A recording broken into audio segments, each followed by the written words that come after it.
Evet arkadaşlar, yeni videoya hoş geldiniz. Bu kadar uzun süre sizi beklediğim için kusura bakmayın. Birazdan hepsini anlatacağım.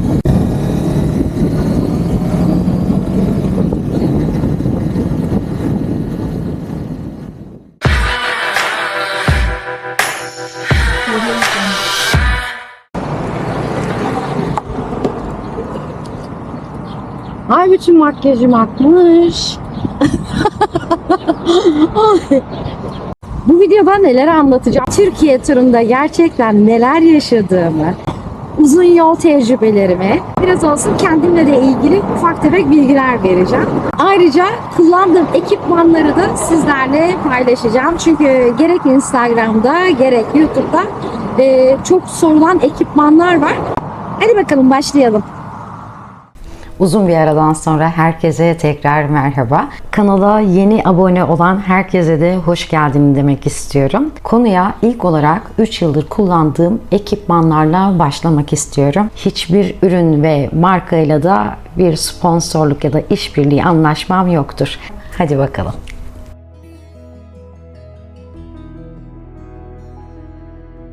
Bir yıl boyunca kullandığım ilk kasklarımdan biri olan MT Helmet'in Thunder 3 modeli. MT bir İspanyol markası, tasarımı İspanya'da yapılıyormuş ancak üretimi Çin'de yapılan bir kask ve oldukça da aslında güvenli bir kask. Kask alırken hepimizin önceliği ilk olarak tabii ki bütçe oluyor. Özellikle de Türkiye'de yaşıyorsanız. Ben kask seçimini tabii ki bir bütçe ayarladıktan sonra bütçem doğrultusunda alabileceğim en iyi kaskı almaya çalıştım.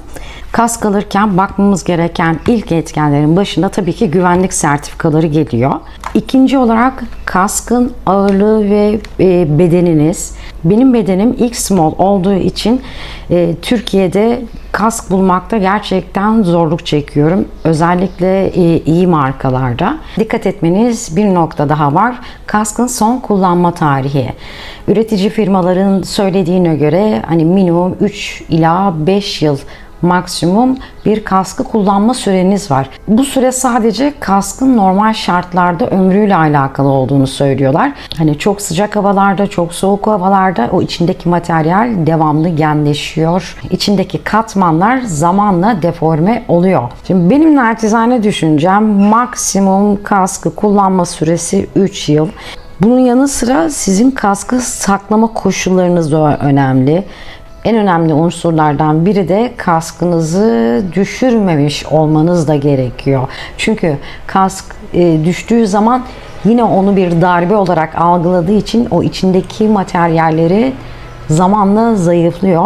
Benim 2 sezondur çok severek kullandığım Nolan N87. Biz artık onunla bütünleştik biliyorsunuz. Logomda bile yine bu kask var. En sevdiğim kasklardan biri olduğunu söyleyebilirim. Kaskların ağırlığı da çok önemli arkadaşlar. Yani yol boyunca atıyorum 1 saat, 1,5-2 saat boyunca devamlı kafanızda bir ağırlık taşıyorsunuz. Dolayısıyla bu da boynunuza bir yük bindiriyor. Sırf o değil. Hani rüzgarın kuvveti vesaire çok etken var. Uzatmayayım. MT'nin ağırlığı 1500 gramken Nolan'ın ağırlığı 1450 gram. Ha diyeceksiniz arada çok mu fark var? Hayır, yok. Ancak inanın yapı olarak çok fark ediyor. Diğer kask daha uzun ve daha büyükken Nolan'ın N87 ve X-Small kaskı benim kafama bu kadar rahat uyan ve bu kadar hafif olan bir kask oldu. Ben gözlük ve güneş gözlüğü kullanmadığım için kask tercihlerimde güneş vizörlü olanları tercih ediyorum. Nolan bir İtalyan firması arkadaşlar ve üretimi de tamamen İtalya'da yapılan bir kask markası. Size şöyle iç petlerinden biraz bahsedeyim. Ben çok hor kullandığım için maalesef artık miladı doldu. İnanılmaz kaliteli bir yumuşacık iç petleri var. Asla rahatsız etmiyor ve yüzünüzün şeklini alıyor. Hiçbir şekilde de esneme yapmadı. İkinci olarak burada acil durum kiti var. Yani hani Allah muhafaza bir kaza olduğu takdirde şu ipimi çektiğinizde kaskı kafanızdan çıkartmadan bu petler çıkarılabiliyor. Yine kendi patentli bir kilit sistemi var. Mümkün mertebe kaskları denemeden almayın. Çünkü her kafa yapısı için farklı kask modelleri var. En sıcaklarda bu kaskı kullandığım için şunu söyleyebilirim. Havalandırması müthiş. Petleri çok iyi. Yani petleri gerçekten teri çok iyi emen. Asla ıslak hissettirmedi. Onu da söyleyebilirim. Tabii ben o kadar haşat ettim ki artık her kaldığım otelde 3-4 günde bir çıkartıp bu petleri yıkadım. Tabii yıkayıp takmaktan da artık biraz tabii ki şuraları gevşedi. Hatta son çare ben biraz silikon sıkmıştım şuralara da hani son yıkayınca bitti artık o da. Yine çok önemli bir nokta var. Kaskınızı alırken yedek parçasının olup olmadığına da dikkat edin. Maalesef Nolan N87'nin şu burunluğu çıktı. Yani tek bir burunluk vardı burada. Onu da bir şekilde çıkmış ve düşürmüşüm. Ben de farkında değilim. Ve o parçayı maalesef bulamadım. Bulamıyorum da. Güzel anılarla bu kaskımı da rafa kaldırıyorum. Ve gelelim 2024'teki yeni kaskıma, HCC'nin i71 modeli. Bu yeni çıkmış bir model. Ben de hemen balıklama atladım, aldım. Hani bildiğiniz üzere ben de ancak hepsini deneye bir fikir sahibi oluyorum. Maalesef ki kaskları kullanmadan herhangi bir fikir sahibi olamıyorsunuz. Başkası için uygun olan bir şey size uygun gelmeyebiliyor.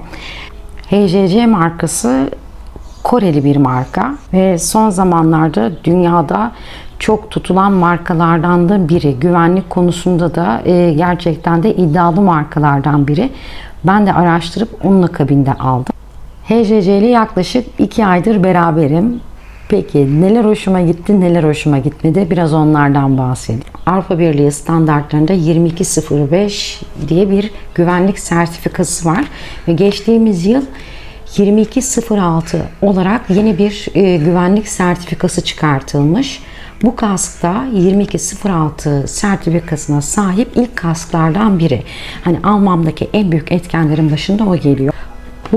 Bu kaskta yine güneş vizörü olan bir mekanizması var. Güneş vizörü de bu şuradan sol alt taraftan açılıyor. Ancak bakın inanılmaz hani sert geliyor bana. Şöyle göstereyim. Gösteremiyorum da bakın. Bu yolda giderken böyle bayağı bir beni zorluyor. Şöyle bakın. Şu bayağı bir sert. Belki zamanla yumuşar diye düşünüyorum ama çok da öyle gözükmüyor. Bakın şimdi şöyle bir boşluk oluyor. Diğer kasklarımda yandan kapatamadığım zaman şöyle yapıp kapatabiliyordum ama bunda kapanmıyor. Böyle kalıyor, yarım kalıyor. Bakın şimdi. Ve son olarak da kask tam düğmesi sonunda olmasına rağmen güneş vizörü şurada kalıyor. Sürüş anında da hani şurada gözünüzün üstünde bir şey varmış gibi hissediyorsunuz. Ve gelelim en büyük handikapına. Bu kask tam 1650 gram. Evet, bayağı ağır. Ben kendi eski Prozon interkomumu 3 senedir kullanıyorum. Yine bunu buraya monte ettim. Burada sağda ve solda şu plastikler çıkarılabiliyor. Kendi interkom yuvası var. Bu plastikleri şöyle aşağı çekip çıkarabiliyorsunuz. Kendi interkomu da buraya takılabiliyor. HCC'nin kendi orijinal interkomunu almak istedim. Yani 11B modeli vardı. 5500 lira gibi bir fiyattı. Ben sipariş verdiğimde kargolanıyordu, geldi ancak bozuk çıktı. İade ettim. Sonra tekrar ellerinde ürün kalmadığı için maalesef yeni interkom alamadım. Bir üst modeli daha var. Yanlış hatırlamıyorsam biraz daha üst düzey bir interkom olduğunu söylüyorlar. Ancak onun da fiyatı yaklaşık 12-13 bin liraydı. Yani kaskın fiyatından fazlaydı. O yüzden hiç gerek olmadığını düşünerekten kendi interkomumu bu şekilde monte ettim. Sadece tek sıkıntı biraz arkada kaldı. Çünkü şuraya girmiyor. Hani şurada şu interkom yuvasını tutabileceğiniz, takabileceğiniz bir yer yok. Buradaki sert plastiğin altına geliyor. Dolayısıyla ben de şimdilik böyle bir çözüm buldum.